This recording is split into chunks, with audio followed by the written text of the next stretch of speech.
XVe siècle, Florence devient le berceau de la Renaissance. Les plus grands noms des arts et des sciences y sont illustrés. Donatello, Michel-Ange, Raphaël, Léonard de Vinci ou encore Filippo Brunelleschi.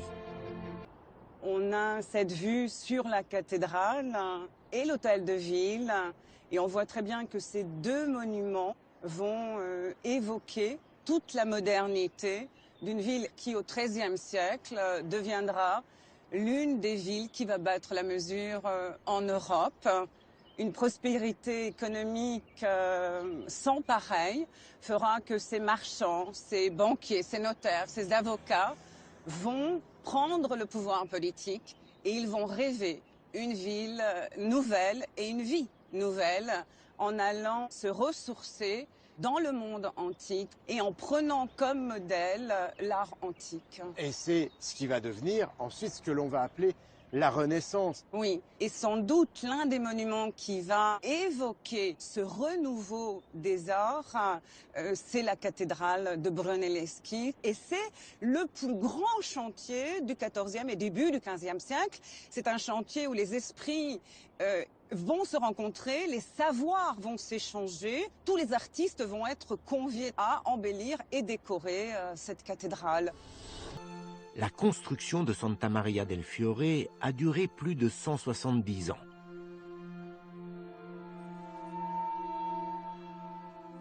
Les débuts sont difficiles, comme si la cathédrale était frappée par la malédiction.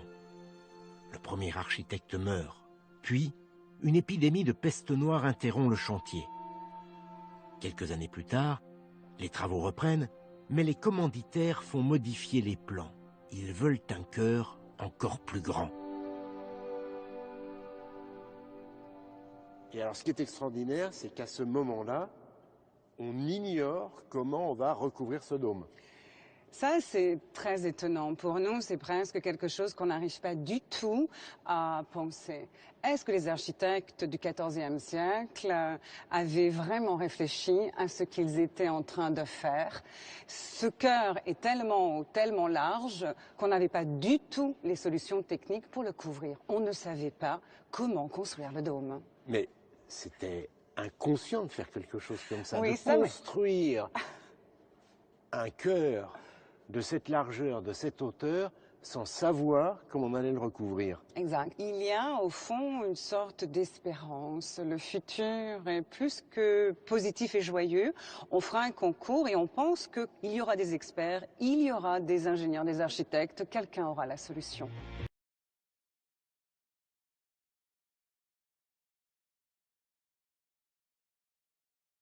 Pour réaliser l'impossible, Brunelleschi innove.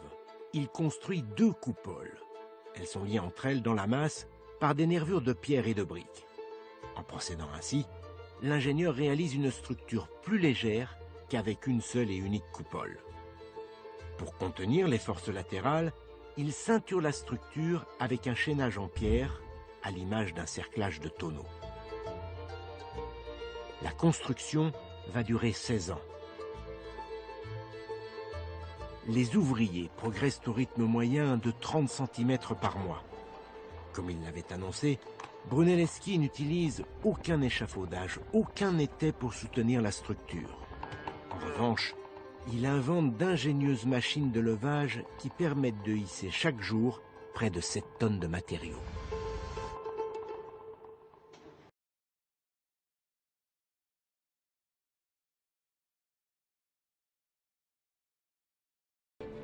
Qui n'eût pas déjà entendu parler de Léonard de Vinci, de Michel-Ange ou bien encore de Raphaël, ces 3 grands maîtres de la manière moderne qui, par le biais de leur génie et de leurs mains habiles, créèrent un bouleversement artistique constituant ainsi l'apogée de la Renaissance.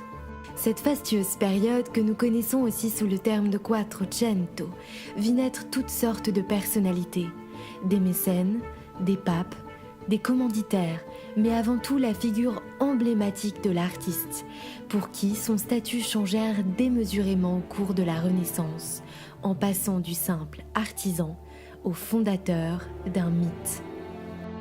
L'Italie, berceau des arts et de la culture antique, fut durant des siècles le théâtre de renouveau et de révolutions esthétiques au cœur de ce que l'on nommera les cours, les duchés et les républiques. 3 hommes se démarquent ainsi. Michelangelo Buonarroti, plus connu sous le nom de Michel-Ange, Raffaello Cenzio, dit Raphaël, et sans oublier le grand Leonardo di Ser Piero da Vinci. Arrivés tous 3 à une période déjà bien avancée du grand siècle de la Renaissance, ils représentent désormais aux yeux des plus grands historiens de l'art, et ce depuis des siècles, les 3 grands maîtres, les plus grands créateurs de cet art, qui par la suite sera considéré comme inimitable. Michelangelo Buonarroti, né au cours du XVe siècle, se formera dans une Florence encore médicéenne, dominée par la République des Médicis. Cet artiste, connu pour sa terribilità, se considérait avant tout comme un sculpteur et non comme un peintre. Il fut cependant un artiste universel, jouissant d'un immense prestige. Ses premières années de formation florentine sont accompagnées par Laurent le Magnifique, fondateur du Jardin Médicis, un atelier au sein de son palais mis à la disposition des jeunes artistes. Le but principal étant le développement des arts à Florence sous la direction des Médicis, mécènes absolus. Rapidement, le jeune Michel-Ange voyage. Il arrive à Rome, siège de la papauté et capitale des arts, où l'influence antique plus que toute autre chose inspira sa pratique. Les études du célèbre Apollon du Belvédère poussent l'artiste à étudier l'anatomie, les corps musculeux et les figures en torsion. L'une de ses premières commandes romaines fut la fameuse Pietà, commandée par un cardinal français, destinée à reposer dans la basilique de Saint-Pierre de Rome. Celui qu'on ne présente plus désormais, le David de Florence des années 1501-1504, était destiné à devenir le symbole absolu de la République florentine. Souvent nommé Il Gigante, signifiant le géant, cette imposante musculature et ce corps idéalisé de 4 mètres de haut est l'un des premiers témoignages inscrits dans la pierre de la terribilità de Michel-Ange.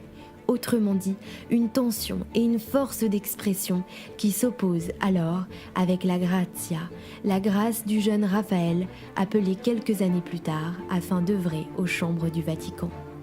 L'histoire de la chapelle Sixtine est l'histoire d'une chapelle papale, dirigée et mécénée par les plus grandes puissances catholiques de la Renaissance.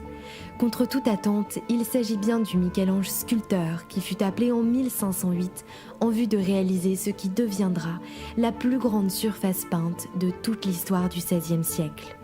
De grands noms figurent déjà inscrits dans la pierre, Botticelli, Pérugin ou bien encore Ghirlandaio, qui quelques années auparavant venait de peindre les fresques inférieures de la chapelle. La particularité du décor de la voûte peinte par Michel-Ange repose dans sa structure, divisée en 9 travées où se rencontrent les 9 scènes du cycle de la Genèse. Ainsi, le début du décor est marqué par les 3 histoires de Noé, se poursuit vers la création d'Adam et Ève et se termine par la création du monde par Dieu. Se considérant lui-même comme sculpteur et non comme peintre, ce décor est la preuve de son génie et de son talent qui en seulement 5 ans parvint à l'achèvement du décor.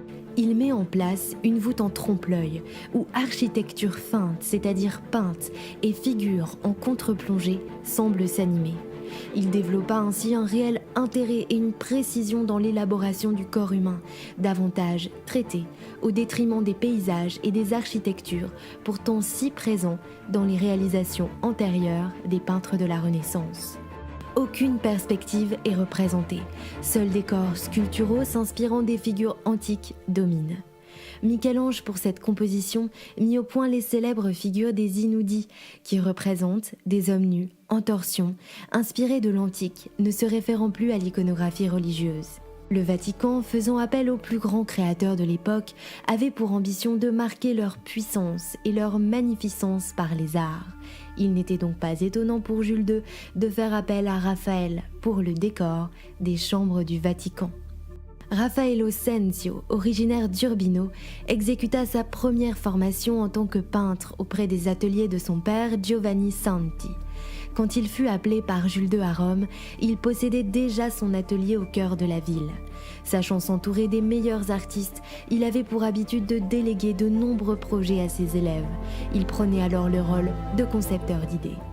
Il était donc entouré d'artistes complets, pouvant s'investir personnellement dans ses projets. Jules II, conquis par la manière raphaëlesque, lui confie dès 1507 la réalisation des chambres du Vatican. Les appartements étant déjà ornés de fresques des plus grands noms comme Piero della Francesca, se voient être détruites pour laisser place aux nouveaux maîtres de la Renaissance. Parmi ces chambres, la célèbre chambre de la signature, où Raphaël, au-delà de la dispute, du sacrement, le Parnasse ou encore les vertus, réalise la fameuse école d'Athènes. Il devait ainsi mettre en place des compositions claires, où le beau et le vrai étaient de rigueur. Il fallait que ces scènes soient dotées d'une compréhension immédiate pour le spectateur. L'école d'Athènes met en scène au centre de la composition Aristote et Platon, entourés des philosophes de leur temps. Le but étant de célébrer le parallèle entre la philosophie chrétienne et antique. Platon est celui qui lève le doigt afin de désigner le monde des idées, tandis qu'Aristote, lui, s'adresse au monde terrestre. La particularité de la manière de Raphaël peut être visible par sa composition originale, où les personnages principaux sont situés à l'arrière-plan. Ainsi, un mouvement interne apparaît où chaque groupe, de part et d'autre, semble s'articuler et évoluer avec des mouvements distincts. On remarque également la maîtrise absolue de Raphaël pour la représentation de la perspective, avec un environnement architectural à l'antique. Cette perspective, les artistes l'avaient bien compris. Ils l'avaient adoptée et pratiquée dans la plupart des œuvres du XVIe siècle, processus faisant d'eux des grands maîtres de la Renaissance et que nous retrouvons dans l'une des plus poignantes représentations du siècle, la scène de Léonard de Vinci. Il existe depuis le Moyen-Âge toutes sortes de représentations de scènes, littéralement le dernier repas du Christ entouré de ses disciples. Bien que largement représentée et choisie par les peintres, cette composition était la plupart du temps codifiée et devait répondre à un schéma précis où le Christ accompagné des apôtres était représenté le long d'une table rectangulaire, les uns à côté des autres. La figure de Judas, généralement opposée au reste de la table, se tenait de l'autre côté, dans le but de désigner sa trahison. L'œuvre de Léonard de Vinci bouleverse tous les codes établis. La scène, qui lui est commandée dans les années 1492 et 1499, fut certainement à l'origine d'une commande ducale pour le duc Ludovic le Mort. Cette œuvre marque la fin de sa période milanaise et donc l'aboutissement de toutes ses recherches artistiques et scientifiques. On la considère comme l'aboutissement de son travail en tant que peintre scientifique. Suite à cela, Léonard de Vinci sera considéré comme le maître de la maniera moderna, signifiant la grande manière moderne. Léonard place le repas dans une salle rectangulaire couverte par un plafond à 6 rangées de caissons. On distingue à l'arrière-plan 3 ouvertures sur un paysage bleuté. Les murs latéraux, malgré leur état endommagé, étaient recouverts à l'époque de tapisseries flamandes. Léonard reprend aux compositions antérieures le modèle de la frise avec des hommes le long d'une table, devant s'adapter aux murs des réfectoires des moines. Mais il bouleverse ce schéma préétabli par la position de Judas. Il n'est plus seul d'un côté de la table, mais représenté non loin du Christ, aux côtés de Pierre et Jean. La grande nouveauté de Léonard de Vinci est de figurer des groupes. Les apôtres ne sont plus chacun de leur côté dans un espace qui leur est propre, mais semblent être figurés toujours par groupe de 3, liés par le biais de leurs gestes dans la profondeur de l'œuvre. Il y a donc cet effet de profondeur qui est instauré par Léonard de Vinci, bien loin des premières représentations en frise. Le génie de l'artiste s'évalue ici par le biais de ses études sur les expressions humaines, où nous pouvons remarquer qu'il donne une force nouvelle à ces hommes.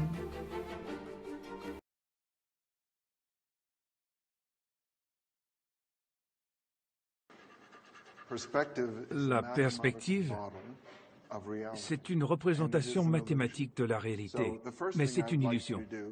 La première chose que nous allons faire, c'est de tracer la ligne d'horizon. La ligne d'horizon correspond à la hauteur de nos yeux. Ensuite, nous allons relier tous les points de l'image au point de fuite. Rappelez-vous, le point de fuite est le point à l'horizon où toutes les droites parallèles se rejoignent. Et grâce à la perspective, en fait, eh bien, la peinture ne sera plus la même avant et après. Absolument. Voici un exemple de peinture avant la découverte de la perspective. Et nous pouvons voir qu'il n'y a pas un seul point de fuite unique. Là, il y a bien une tentative de perspective.